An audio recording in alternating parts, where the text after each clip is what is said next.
সম্মানিত হাজরিন, হযরত ইব্রাহিম আলাইহিস সালাম 90 বছরের বুড়া মানুষ, কলিজার টুকরা সন্তান আর স্ত্রী হাজরাকে সাথে করে নিয়ে ইব্রাহিম আলাইহিস সালাম যখন বাড়ি থেকে রওনা হলেন, বাড়ি থেকে রওনা হওয়ার পরে 100 কিলোমিটার পার হওয়ার পরে বর্তমান কাবা শরীফের কিনারে ইব্রাহিম আলাইহিস সালাম তার স্ত্রী হাজরা এবং কলিজার টুকরা সন্তান ইসমাইলকে রেখে ফিরে চলে যাচ্ছেন। কিছু দূর যাওয়ার পরে হযরত ইসমাইলের মা হাজরা ডাক দিয়ে বলেন, স্বামী, এই জায়গায় গোটা সেটিয়াল ময়দান, কোনো জায়গায় ঘর নাই, বাড়ি নাই, একজন মানুষের স্থান নাই, খাবার পানির ব্যবস্থাও করা নাই, এমন জায়গায় আপনি আমাদেরকে রেখে কোথায় চলে যাচ্ছেন? ফাকালাত লাহু যালিকা মিরারান ওয়াজালা লা ইয়ালতাফিতু ইলাইহা ক্বালাত লাহু আল্লাহু আমারাকা বিহাদা। ইসমাইল আলাইহিস সালামের মা ডাক দিয়ে বললেন, স্বামী, কি উদ্দেশ্যে এই পুরা ফাঁকা ময়দান, চেটিয়াল ময়দান, যেখানে খাবারের বন্দোবস্ত নাই, পানির বন্দোবস্ত নাই, আমাদেরকে সাহায্য করবার জন্য, সাপোর্ট করবার জন্য গোটা ময়দানের ভিতরে কেউ নাই, এমন একটা জায়গায় আপনি আমাদেরকে ফেলে কোথায় চলে যাচ্ছেন? 3 বার জিজ্ঞেস করলেন, কোনো জবাব নাই। 3 বার পার হয়ে যাওয়ার পরে হযরতে হাজরা ডাক দিয়ে বললেন, ডাক দিয়ে তার স্বামীকে বললেন, ক্বালাত লাহু, স্ত্রী স্বামীকে ডাক দিয়ে বললেন, লা আল্লাহু আমারাকা বিহাদা, আল্লাহু আমারাকা বিহাদা। স্বামীকে ডাক দিয়ে ইসমাইল আলাইহিস সালামের মা হাজরা বললেন, ওগো স্বামী আমার, আপনি যে আমাকে কলিজার টুকরা সন্তান সহ আর একজন অবলা অসহায় নারী সহ এই গোটা মক্কা ভূমির ভিতরে কোনো গাছপালা নাই, মানুষের জন্য থাকার সামান্য কোনো ব্যবস্থা নাই, এমন একটা সেটিয়াল ময়দান, এখানে রেখে আপনি চলে যাচ্ছেন, এটা কি আল্লাহর হুকুম? আল্লাহু আমারাকা বিহাদা, এটা কি আল্লাহর হুকুম? হযরত ইব্রাহিম আলাইহিস সালামকে এই প্রশ্ন করবার সাথে সাথে ইব্রাহিম আলাইহিস সালাম বললেন, ক্বালা নাআম। হযরত ইব্রাহিম ডাক দিয়ে বললেন, বিবি রে, এই জায়গায় তুমি আর তোমার কলিজার টুকরা সন্তানকে রেখে আমি চলে যাচ্ছি, এর একটাই মাত্র কারণ, তুমি প্রশ্ন করেছো আল্লাহু আমারাকা বিহাদা, এটা আল্লাহর হুকুম কিনা? জবাব হলো আল্লাহ পাকের হুকুম হয়েছে। এই জন্য 90 বছরের বয়স্ক বাবা হওয়ার পরেও আমি ইব্রাহিম আমার কলিজার টুকরা সন্তানকে এই জায়গায় রেখে চলে যাচ্ছি। হযরত ইব্রাহিম আলাইহিস সালামের জবাব শোনার সাথে সাথে ক্বালাত ইদান লা ইউদাইউনা সুম্মা রাজাত ফান্তালাকা ইব্রাহিম হাত্তা ইযা কানা ইনদা সানিয়া হাইসু লা ইয়ারাউনাহু ইসতাকবাল। ইব্রাহিম আলাইহিস সালাম এই জবাব দিয়ে বেরিয়ে আসার সময় হযরত হাজরা স্বামীকে ডাক দিয়ে বললেন, স্বামী, চিন্তা করবেন না, যে আল্লাহ রাব্বুল আলামিন তার সন্তুষ্টির জন্য আজকের এই জায়গায় আপনি আমাদেরকে রেখে চলে যাচ্ছেন, অসহায় একজন নারী আর একজন অসহায় ছোট্ট দুগ্ধপোষ্য বাচ্চাকে রেখে আপনি চলে যাচ্ছেন, ওই আল্লাহ পাকের দিকে তাকায় আমি বলতে পারি, আল্লাহ রাব্বুল আলামিন এই গোটা সেটিয়াল ময়দানের ভিতরে আমি আর আমার কলিজার টুকরা সন্তানকে না খাওয়াইয়া মারবেন না। জোরে বলেন সুবহানাল্লাহ। সম্মানিত হাজরিন আমার, এই কথা বলার পরে ইব্রাহিম আলাইহিস সালামের চোখের ভিতরে পানি। 90 বছর বয়সের বুড়া দাড়ি পাকা মানুষ কলিজার টুকরা সন্তান আর স্ত্রীকে রেখে চলে যাচ্ছেন, মনের ভিতরে বড় কষ্ট, কিন্তু হুকুম কার? হুকুম কার? আল্লাহর হুকুম। আল্লাহ পাককে খুশি করার জন্য ইব্রাহিম আলাইহিস সালাম কিছু দূর চলে আসলেন। একটুখানি আড়াল যখন হয়ে গেল, হযরত ইব্রাহিম আলাইহিস সালাম এবার তিনি স্ত্রী এবং সন্তান থেকে যখন একটু আড়াল হয়ে গেলেন, তিনি পড়লেন, ফাকালা রাব্বি ইন্নী আসকানতু মিন যুররিয়াতি বিওয়াদিন গায়রি যিন যারইন।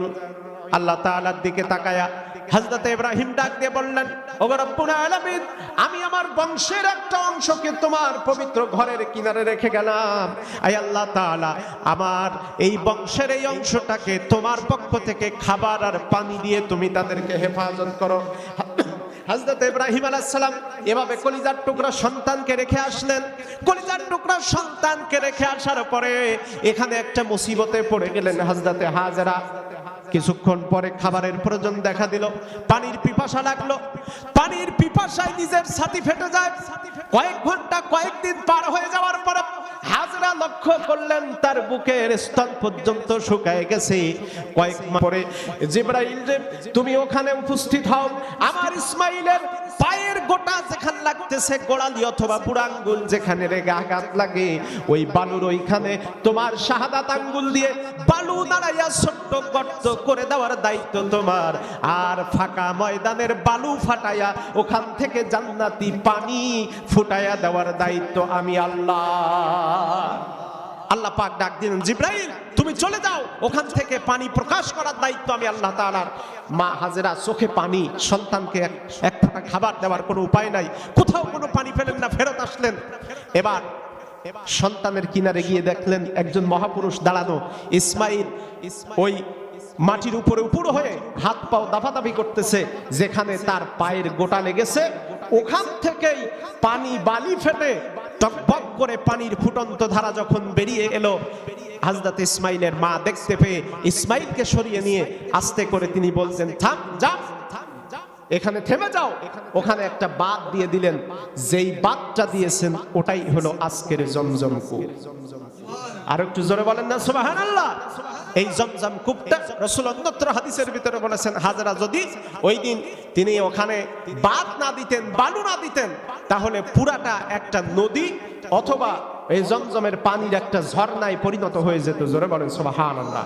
সম্মানিত হাজিরিন, তো ইব্রাহিম আলাইহিস সালাম কিছুদিন যাওয়ার পর বুড়া মানুষ, 97 বছর বয়স, 90 বছর বয়সে সন্তান হয়েছে। আজকে 7 বছর ধরে কলিজার টুকরা সন্তানকে দেখে না। এর চাইতে বিরহ, এর চাইতে কষ্ট মনের ভিতরে মানুষ হিসেবে আর কিছু থাকতে পারে? ইব্রাহিম আলাইহিস সালাম তার সন্তানকে দেখার জন্য 7 বছর বয়সে তিনি তার সন্তানকে দেখতে এসেছেন। 7টা বছর বয়স, 97 বছরের বুড়া বাবা সন্তানের দিকে তাকায়, এত সুন্দর চেহারা।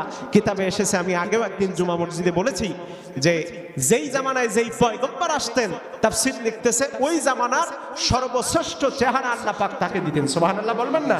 ইব্রাহিম আলাইহিস সালাম কলিজার টুকরা সন্তানকে ঘাড়ে চুমা খায়, কপালে চুমা খায়, বুকের ভিতরে ধরে, কপাল ঘাড়ের উপরে উঠায় রাখে।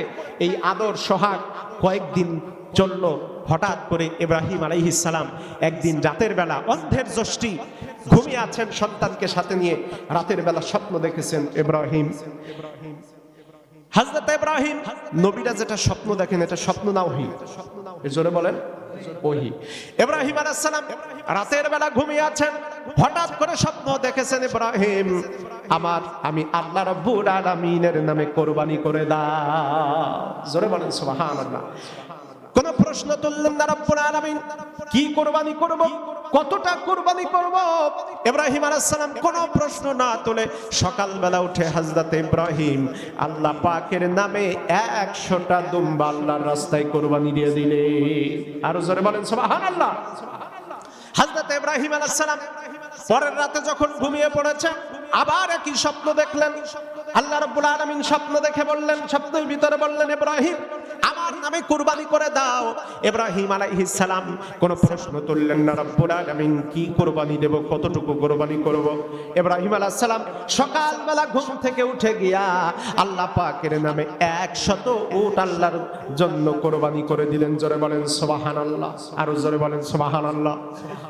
ইব্রাহিম আলাইহিস সালাম পরপর 2টা অথবা 3টা রজনী আল্লাহর হুকুম পালন করতে গিয়া যখন এই কোরবানি করলেন, পরের রাত্রে ইব্রাহিম আলাইহিস সালাম যখন ঘুমিয়ে পড়েছেন, এবার যেন স্বপ্নে আল্লাহ পাক ডাক দিয়ে বলেন, ইব্রাহিম এই 2টা দিন তুমি দুম্বা আর উট কোরবানি করেছো, আজকে আমার হুকুম হলো আমি আল্লাহর পরে গোটা দুনিয়ায় তোমার কাছে সবচাইতে প্রিয় বস্তুটা তোমার যেটা আছে ওইটাকে তুমি আল্লাহ পাকের জন্য কোরবানি দিয়ে দাও। আর জোরে বলেন সুবহানাল্লাহ।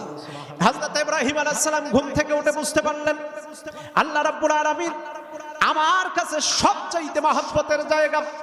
আর আল্লাহ পাকের পরে এই দুনিয়ায় আমি 97 বছরের বয়স্ক বুড়ার কাছে আমার অন্ধের দৃষ্টি একমাত্র কলিজার টুকরা টুকরা সন্তান ইসমাইল সবচাইতে প্রিয়।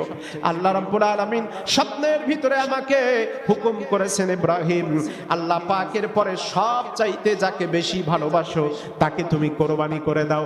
ইব্রাহিম আলাইহিস সালাম বুঝতে পেরেছেন 97 বছর বয়সে এসে 7 বছর বয়সের কলিজার সন্তান ইসমাইলের প্রতি ভালোবাসার চাইতে আমার কাছে আল্লাহর ভালোবাসা বেশি, তারপরে আমার সন্তানকে আমি ভালোবাসি। সুতরাং আল্লাহর হুকুম হলো আমি বাবা হইয়া সন্তানকে আল্লাহর রাস্তায় কোরবানি দিতে হবে। জোরে বলেন সুবহানাল্লাহ। হযরত ইব্রাহিম আলাইহিস সালাম ভ্রমণের নাম করে স্ত্রীর কাছ থেকে সন্তানকে বিদায় গ্রহণ করালেন, সাজসজ্জা করে বেড়াতে যাওয়ার কথা বলে হযরত ইব্রাহিম কলিজার টুকরা সন্তান ইসমাইলকে সাথে করে নিয়ে যখন হাঁটতেছেন, হাঁটতে হাঁটতে শয়তান তাকে ওয়াসওয়াসা দিয়েছে, ইসমাইল কোথায় যাও? তুমি কি জানো তোমার বাবার আস্তিনের নিচে ছুরি আছে? কেন ছুরি আছে? তোমাকে জবাই করতে চায়। ইসমাইল ডাক দিয়ে বললেন, আমার বাবা আল্লাহর পয়গম্বর, আর পয়গম্বর যদি আমাকে ছুরি দিয়ে জবাই করতে চান দুনিয়ার কোনো খায়েশ পূরণের জন্য নয়, বরং আমি বিশ্বাস করি আমার বাবা আল্লাহর হুকুমে আমাকে কোরবানি দিয়ে দিতে চান। জোরে বলেন, আরো জোরে বলেন সুবহানাল্লাহ। আমার ভাইয়েরা, ইসমাইল আলাইহিস সালাম এবং ইব্রাহিম আলাইহিস সালাম একত্রে কিছু দূর হেঁটে যাওয়ার পরে হযরত ইব্রাহিম ইসমাইলকে দাঁড় করালেন এবং ইসমাইল রে শোনো। হযরত ইব্রাহিম ইসমাইলকে দাঁড় করালেন, বললেন ইসমাইল শোনো। এবার কি বক্তব্য দিলেন? পবিত্র কোরআনুল কারীমের ভিতরে আল্লাহ রাব্বুল আলামিন জানিয়ে দিয়েছেন, ইয়া বুনাইয়া ইন্নী আরা ফিল মানামি আন্নী আযবাহুকা ফানজুর মাযা তারা। হযরত ইব্রাহিম আলাইহিস সালামের বক্তব্য, আপনি আপনার জায়গায় থেকে চিন্তা করে দেখেন, 97 বছর বয়স্ক বুড়া বাবা একমাত্র সন্তানকে সামনে চোখে চোখ রেখে বলতেছেন, ইয়া বুনাইয়া ইন্নী আরা ফিল মানাম আন্নী আযবাহুকা ফানজুর মাযা তারা। হযরত ইব্রাহিম আলাইহিস সালাম নিজের আপন ছেলে ইসমাইলের দিকে তাকায় বললেন, ও ছেলে, আমি আজকে স্বপ্নের ভিতরে দেখেছি আমি যেন তোমাকে জবাই করতেছি ছুরি দিয়া। আল্লাহু আকবার। আমি জানো তোমাকে জবাই করতেছি ছুরি দিয়া, এ ব্যাপারে তোমার জমিনের উপরে ফেলে তোমাকে আমি জবাই করতেছি, এ ব্যাপারে তোমার চিন্তা কি, রায় কি? দেখেন কত পরিষ্কার বক্তব্য। ইব্রাহিম আলাইহিস সালাম এমন কথা বলেন নাই আমি তোমার হুকুম পেলে জবাই করব, বরং পরিষ্কার বললেন আমি স্বপ্নে দেখলাম তোমাকে আমি জবাই করেছি। আল্লাহু আকবার। আমি স্বপ্ন দেখেছি তোমাকে আমি জবাই দিচ্ছি, এ ব্যাপারে তোমার চিন্তা চেতনা কি? হযরত ইসমাঈল আলাইহিস সালাম ডাক দিলেন, ক্বালা ইয়া আবাতি ফাল মা তুমার সাতাজিদুনি ইনশাআল্লাহু মিনাস সাবিরিন। হযরত ইসমাঈল বললেন, আব্বা জান, নবীরা কোনো স্বপ্ন দেখে না, বরং এটা ওহী। আল্লাহু আকবার। নবীরা কোনো স্বপ্ন দেখে না, বরং এটা আল্লাহর ওহী। সুতরাং আমি আল্লাহ রাব্বুল আলামিনের দিকে তাকায় বলছি, ওগো আব্বা, আপনি যেটা স্বপ্ন দেখেছেন আল্লাহর পক্ষ থেকে এটা আপনার জন্য ওহী করা হয়েছে। ইয়া আবাতি ফাল মা তুমার, ইয়া আবাতি, হে আমার বাবা, ইফআল, আপনি তাই করুন, মা তুমার সাতাজিদুনি, মা তুমার, যে ব্যাপারে স্বপ্নের ভিতরে আপনাকে হুকুম করা হয়েছে এই ব্যাপারটা আপনি এখনই আদায় করে ফেলুন, ইনশাআল্লাহু মিনাস সাবিরিন। আপনি চিন্তা করবেন না, ইসমাইলকে আপনি সব সময় ধৈর্যশীলদের সাথে পাবেন। হযরত ইব্রাহিম আলাইহিস সালাম বুঝতে পারলেন ছেলে আমার চাইতেও বড় ঈমানদার কোনো অংশে কম নয়। হযরত ইসমাইলকে ডাক দিয়া আল্লাহ রাব্বুল আলামিনের নবী পয়গম্বর ইব্রাহিম আলাইহিস সালাম কোরবানির জন্য যখন ছুরি বের করেছেন, বাবার হাতে ছুরি সন্তান জবাই করবার জন্য, হযরত ইসমাইল আলাইহিস সালাম ডাক দিয়ে বললেন, বাবা আপনি মা তো উমার, আপনাকে যা হুকুম করা হয়েছে আপনি তা করুন, তবে আপনার এই কাজ সম্পাদনের আগে আমার শর্ত আছে 3টা। জোরে বলেন কয়টা? 3টা শর্ত। 1 নাম্বার শর্ত হলো, ডাক দিয়ে বললেন, আব্বাজান, আমাকে জবাই করার আগে আপনি আমার সমস্ত হাত এবং পায়ে দড়ি দিয়ে বেঁধে নেবেন। তার কারণ হলো জবাইয়ের যন্ত্রণায় আমার হাত এবং পাও লেগে আপনি নবী, আপনার গায়ে যদি লেগে যায় বেয়াদবি হয়ে যাবে। ইসমাইল কোরবানি হইয়া আল্লাহর দরবারে বেয়াদব হিসেবে উঠতে চায় না। সুবহানাল্লাহ। হযরত ইসমাঈল বললেন, আব্বাজান 2 নাম্বার শর্ত হলো আমাকে বেঁধে নেওয়ার পরে আপনার চোখের উপরে কাপড় দিয়া পট্টি বেঁধে দিবেন, কারণ আমি এই দুনিয়াতে অন্ধের একমাত্র জ্যোষ্ঠী হিসেবে, একমাত্র কলিজার টুকরা সন্তান হিসেবে আমি আপনার ছিলাম। 100 বছর বয়সের কিনারে এসে আমার মতো একজন সন্তান, সুশ্রী সন্তানের গলায় ছুরি পড়ার পরে, আমি জবাই হওয়ার পরে আমার রক্ত দেখে আপনার ভিতরে মায়া লাগতে পারে, আল্লাহর হুকুমের ক্ষেত্রে বাধা হয়ে যেতে পারে, সুতরাং আপনার চোখের উপরে কাপড় বেঁধে দেবেন। 3 নাম্বার শর্ত হলো আব্বাজান আমাকে জবাই করার পর আমি যখন কোরবানি হয়ে যাব, আমার রক্তমাখা কাপড়টা নিয়ে, আমার রক্তমাখা জামা কাপড়টা নিয়ে আমার মা হাজেরার কাছে গিয়া বলবেন, হাজেরা এই দুনিয়াতে তোমার মা বলে ডাকার মতো একটা মাত্র সন্তান ছিল, যেই সন্তান ইসমাঈল আজকে আল্লাহর দরবারে কোরবানি হয়ে গেছে, কিয়ামতের দিন ছাড়া তার সাথে আর দেখা হবে না।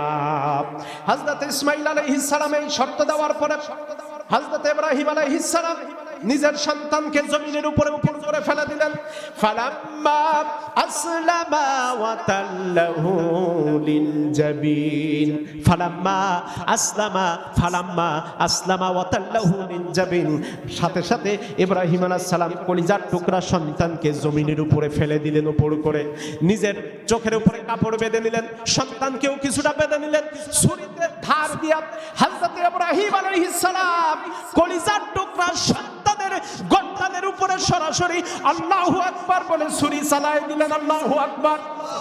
হযরত ইব্রাহিম আলাইহিস সালাম ছুরি চালাইছেন, কয়েকবার টান দিয়েছেন, কিন্তু গলা কাটে না।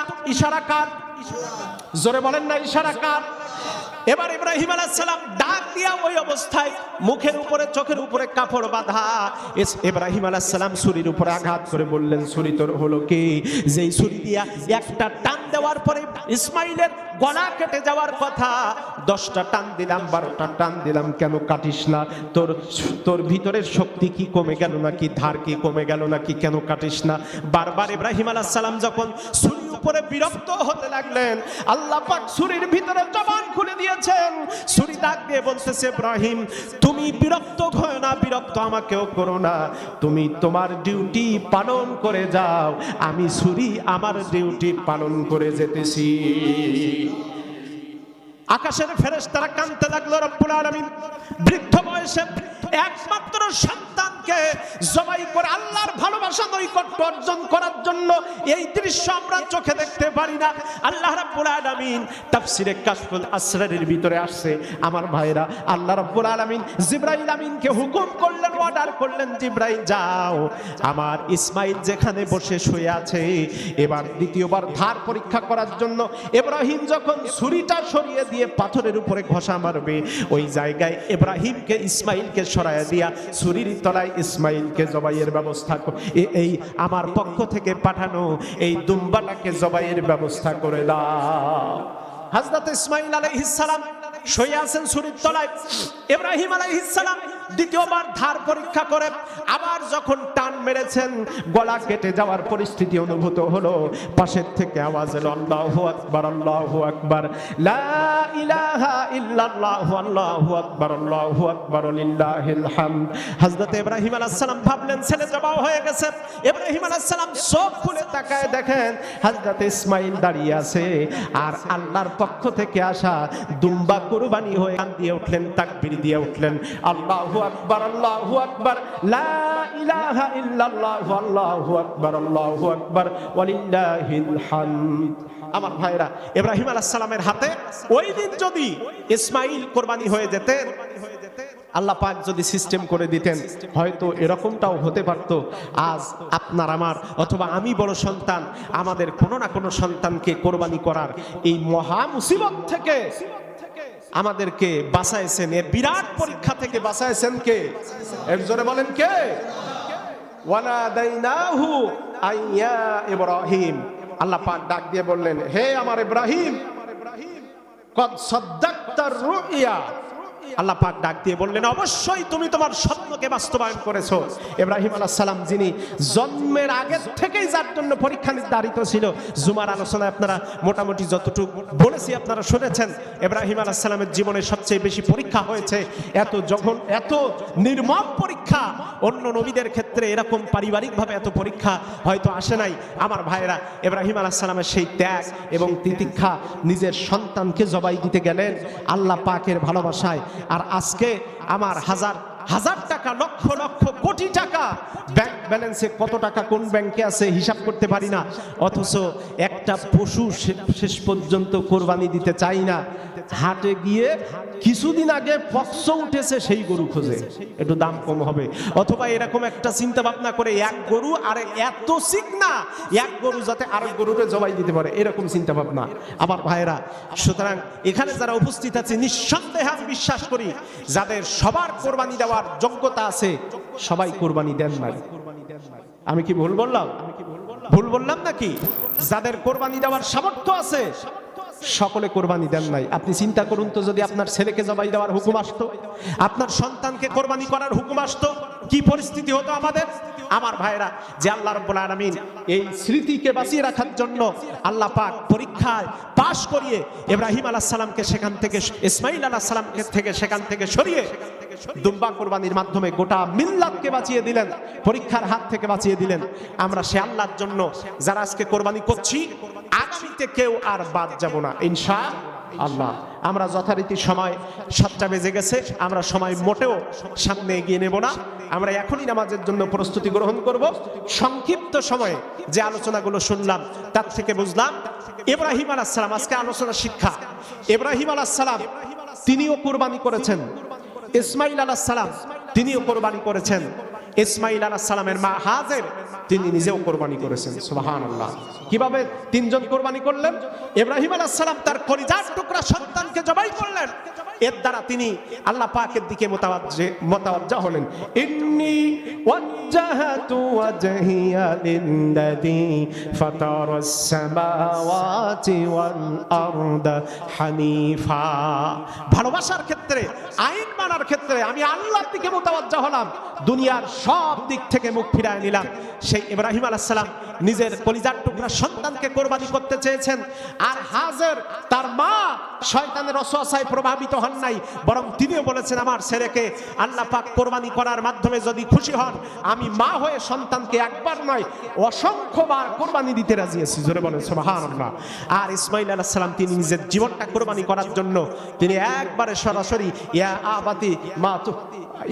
আবাতি ফাল মা তুকবার সাতাদিদুনি, সরাসরি তিনি কোরআন শরীফে আয়াত এসেছে, তিনি বললেন আব্বা আপনার উপরে আল্লাহ যে হুকুম করেছেন সে হুকুমে আপনি পালন করুন। এভাবে ছুরির তলায় নিজের জীবনকে দিলেন। ইব্রাহিম আলাইহিস সালাম কোরবানি করেছেন, ইসমাঈল কোরবানি করেছেন, তার মাও হাজের তিনিও কোরবানি করেছেন। আল্লাহ পাক সেই কোরবানির ত্যাগের এই ঘটনা উদ্ভাসিত হয়ে, ত্যাগের মহিমায় উদ্ভাসিত হয়ে কোরবানির শিক্ষাকে